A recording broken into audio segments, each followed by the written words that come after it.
27 में सरकार बनाने का काम करेंगे। संसद में दहाड़ने वाला एक शेर आ चुका है, अब ना किसी से डरेगा ना झुकेगा। दलित मुस्लिम करो विचार, अब की बार अपनी सरकार। मायावती जी को समाज ने बहुत ऊपर पहुंचाया है। यूपी के अंदर एक विधायक बहन जी का है, एक विधायक अभी बिहार के अंदर आया है। आज बहन जी ना विधायक है ना सांसद हैं। दलित मुस्लिम करो विचार, अब की बार अपनी सरकार। अपनी सरकार कैसे बन पाएगी? अपनी सरकार ऐसे बनेगी कि दलित समाज जो है 20% है और मुस्लिम समाज 20% है, और ये समाज जो है वो बहुत ही करीब आ रहा है और आ गया है। मुस्लिम समाज के बारे में कहा जाता है तो सपा का वोट है। नहीं, अब नहीं, वो पहले कभी था, गलती हो गई थी, गलती इंसान से होती है। ऐसे दलित समाज से गलती हुई है। दलित समाज के जो जिम्मेदार हैं, जो विधायक बनते हैं भाजपा के या सपा के, तो वो भूल जाते हैं बाबा साहब को लोकसभा में जाके। तो वो है 131, लोकसभा में है 131, जो बाबा साहब के अधिकार से, बाबा साहब के संविधान से सांसद बनते हैं और बाबा साहब को भूल जाते हैं। और लोग विधानसभा के अंदर है उत्तर प्रदेश में 84, वो 84 हैं, वो भूल जाते हैं। तो मैं दलित समाज के लोगों से, अपने भाइयों से याद दिला रहा हूं उनको कि आप मनवादी के चक्कर में आइए, आप बाबा साहब को ना भूलिए। लेकिन उधर से बहन जी भी तो जोर लगा रही है ना, ये तो समीकरण गड़बड़ हो जाएगा। वो समीकरण जो है अनकरीब में बहन जी की खुशामद की जाएगी और बहन जी को बताया जाएगा कि बहन जी आपने बहुत खिदमत कर ली है समाज की, 4 मरतबा कर ली है, आप एजिड हो गई हैं, आप बुजुर्ग बड़ी हो गई हैं, अब ये नौजवान बच्चा आ गया है, थोड़ा सा इससे सिर पर हाथ रखिए, आप इसे आशीर्वाद दीजिए। आप वो कह रही हैं कि अपने दम पे चुनाव लड़ेंगे 2027 का।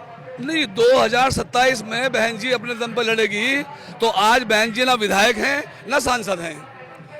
आज बहन जी ना विधायक है ना सांसद हैं। यूपी के अंदर एक विधायक बहन जी का है, एक विधायक अभी बिहार के अंदर आया है।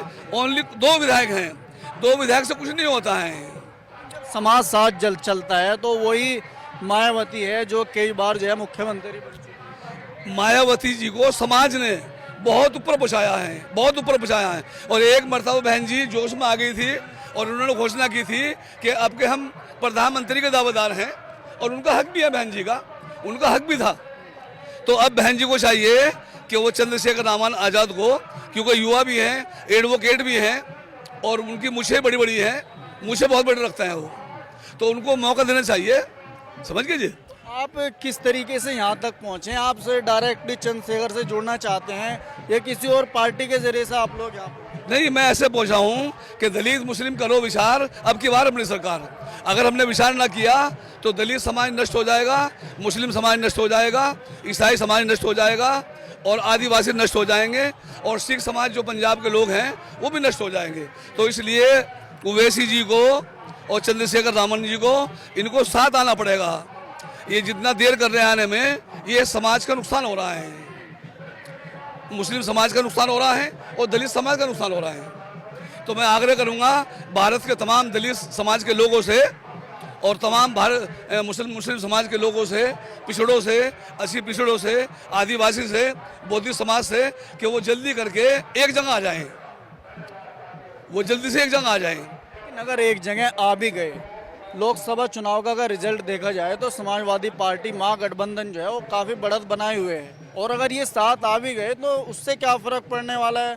क्योंकि लंबा जन समर्थन जो है वो महागठबंधन के साथ में है, यूपी में खासतौर से। नहीं, ये जो गठबंधन है आज, ये गठबंधन जो है ये मुखन्नस हो चुका है, इसमें ताकत नहीं रही है, ये मुखन्नस हो चुका है। ये गठबंधन इलेक्शन लड़ता है, महाराष्ट्र में अलग अलग लड़ता है, बीजेपी जीत जाती है। ये गठबंधन इलेक्शन लड़ता है हरियाणा के अंदर, अलग अलग लड़ता है, बीजेपी जीतता है। ये गठबंधन दिल्ली में इलेक्शन लड़ता है, अलग अलग लड़ता है। गठबंधन नाम गठबंधन है, लड़ता है अलग अलग। अभी बिहार में इलेक्शन हुआ है, बहन जी अलग हैं, बहन जी अलग हैं, केजरीवाल जी अलग हैं, जन सुराज अलग है, ये सब के सब अलग लड़ रहे हैं। मुकाबला किसका कर रहे हैं? बीजेपी का। ऐसे जीवन में ये मुकाबला नहीं कर पाएंगे जब तक पूरा गठबंधन एक जगह नहीं होगा, और गठबंधन के अंदर बहन जी नहीं होगी और ओवैसी नहीं होंगे, चंद्रशेखर रावण नहीं होंगे, उस वक्त तक ये गठबंधन कामयाब नहीं हो सकता है। 2027 की जो रणनीति है, आज 26 नवंबर 2025 को मुजफ्फरनगर की धरती तय करेगी कि 2027 में आज़ाद समाज पार्टी भीम आर्मी की सरकार बनेगी और पूर्ण बहुमत की सरकार बनेगी। एक लोकसभा सीट है भैया, अभी तक एक लोकसभा सीट है, लेकिन एक सांसद पूरे भारत के पार्लियामेंट में जितने सांसद हैं उस पर सब पे भारी हैं, तो आप कैसे कह सकते हैं निचले स्तर पे, जमीनी स्तर पे काम करने वाले सांसद हैं। एक भी दिन आप देख लीजिए, अगर आज मुजफ्फरनगर हैं तो कल को देहरादून होंगे, कल को देहरादून है तो अगले दिन को बिहार होंगे। इतना काम करने वाला, ओएसी में बैठने वाले लोग सत्ता तो हासिल कर नहीं सकते, क्योंकि अब जनता समझ चुकी है हमें किसका साथ देना है। ठीक है, लेकिन मायावती के खामोश होने के बाद में लोगों में चर्चा ये भी है कि जो एससी समाज का वोटर है वो भाजपा की तरफ जा रहा है। ये भी सोचने वाली बात है। एससी समाज का वोटर भाजपा की तरफ कैसे जा रहा है? एससी समाज के वोटर के लिए अब विकल्प मिल चुका है, वो क्यों जाएगा भाई? जब तक विकल्प नहीं था तब तक वो चाहे सपा पे गया, बसपा पे गया, भाजपा पे गया, लेकिन अब उसके पास पूर्ण तरीके से उसका विकल्प है। उसकी आवाज उठाने वाला एक संसद में दहाड़ने वाला एक शेर आ चुका है।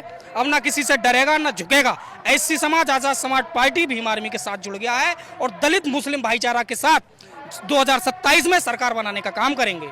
बड़ी बात ये भी है, मुसलमान सभी पार्टियों में बिखरा हुआ है और दलित या तो मायावती को वोट करेगा या फिर आने वाले भविष्य में जो है चंद्रशेखर को वोट करेगा, और हो सकता है कुछ भाजपा की तरफ भी चला जाए। लेकिन मुस्लिम समाज का जो वोटर है वो सभी पार्टियों में बटा हुआ है, वो कैसे इकट्ठा होगा? वो इस तरीके से इकट्ठा होगा कि पिछली बार जो है भाजपा सरकार चल रही है मौजूदा में, उससे पहले कुछ लोग सपा को दे देते थे दलित, कुछ क्या मैं भाजपा को जाते थे, कुछ उसमें